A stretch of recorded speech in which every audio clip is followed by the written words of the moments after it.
கட்சிகளை கலங்க வைக்கும் கருத்து கணிப்புகள்.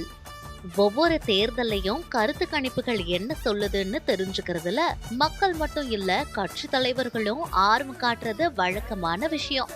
இந்த தேர்தல்லையும் யாருக்கு வெற்றி கிடைக்கும்னு பல கருத்து கணிப்புகள் நடத்தப்பட்டிருக்கான்.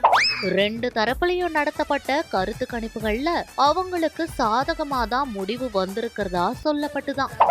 ஆனா தங்களுக்கு சாதகமா வர்ற கருத்து கணிப்பு முடிவுகளை நம்புறதுக்கு ரெண்டு கூட்டணி தலைவர்களும் தயாரா இல்லையா. உண்மையான கள நிலவரம் பத்தி கரெக்டா கருத்து கணிப்பு நடத்தி முடிவை கொடுங்கன்னு தேர்தல் உபாய டீம்களுக்கு உத்தரவு போட்டிருக்கான். அவங்க இப்போ 234 தொகுதிகள்லயும் ரொம்ப கவனமா கருத்து கணிப்பு நடத்திக்கிட்டு இருக்காங்களாம். இன்னும் 2-3 நாள்ல உண்மையான கள நிலவரம் என்னன்னு அந்த கருத்து கணிப்பு முடிவுகள் மூலமா தெரிஞ்சிருமா.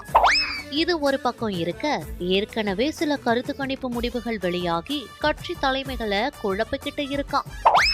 இலை கூட்டணிக்கு தான் வெற்றி வாய்ப்பு அப்படின்னு வெளியாகிற கருத்து கணிப்புகளால சூரிய தலைமை கடுப்புல இருக்குதாம்.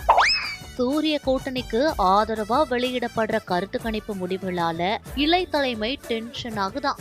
இதுக்கு நடுவுல ரெண்டு கட்சிக்குமே மெஜாரிட்டி கிடைக்காது அப்படின்னு ஒரு கருத்து கணிப்பு வெளியாகி தேர்தல் களத்தை சூடாக்கிட்டு இருக்கான்.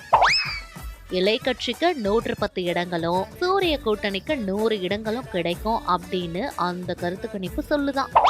புதுசா வந்திருக்கிற விசில் கட்சி சுமார் 20 தொகுதிகள்ல ஜெயிக்கும் அப்படின்னும், விசில் கட்சி தான் அடுத்த ஆட்சி யாருதுன்னு தீர்மானிக்கிற சக்தியா இருக்கும் அப்படின்னும் அந்த கருத்து கணிப்பு சொல்லுதான். ரெண்டு கூட்டணிகளுக்குமே மெஜாரிட்டி கிடைக்காம போறதால விசில் கட்சியோட உதவி இல்லாம ஆட்சி அமைக்க முடியாது அப்படிங்கிற நிலை உருவாகும்னு அந்த கருத்து கணிப்பு சொல்லுதான். இதனால அதிர்ச்சியான கட்சி தலைமைகள் கள நிலவரம் உண்மையிலேயே அப்படிதான் இருக்கான்னு தெரிஞ்சுக்கதான் தனிப்பட்ட கருத்து கணிப்பு நடத்த உத்தரவிடப்பட்டிருக்கான்.